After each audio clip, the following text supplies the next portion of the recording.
Every night across India, thousands of meals weave through grid-locked streets, strapped to the backs of delivery motorcycles.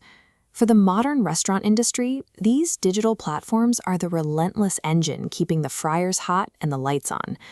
This chart shows the state of the Indian restaurant industry. Look at this massive chunk breaking away. That's 35% of restaurants using delivery platforms who would exit these apps today if given the option.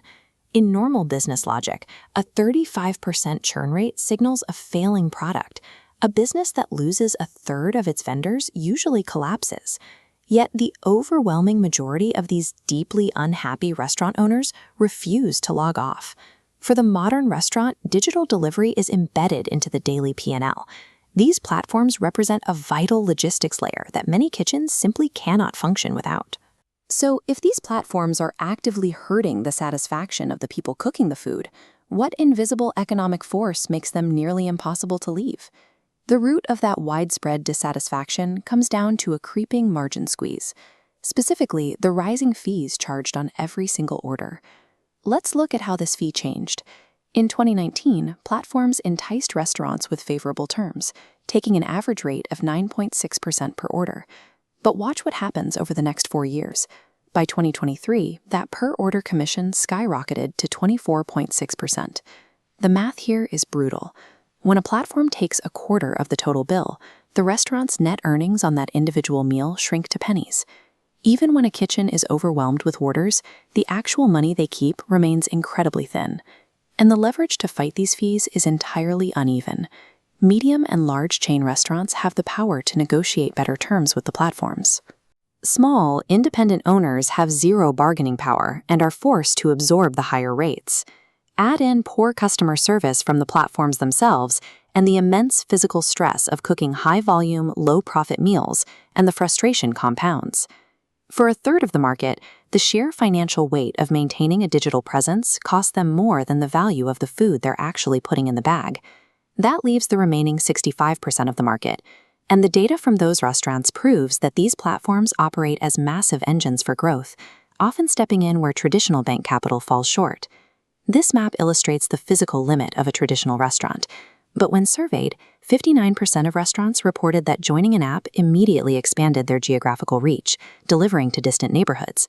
That reach allowed 52.7% to increase their menu items.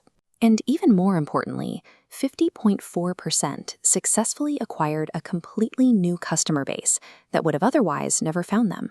It creates a powerful logistics loophole. A tiny neighborhood kitchen can artificially extend its operating hours and deliver across town without spending a single rupee on buying motorcycles or hiring full-time drivers. The COVID-19 pandemic cemented this dependency.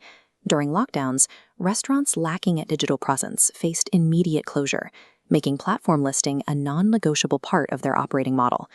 In the process of keeping these businesses alive, the apps accidentally acted as a strict enforcer of formalization across an industry that typically relied on informal cash-in-hand transactions.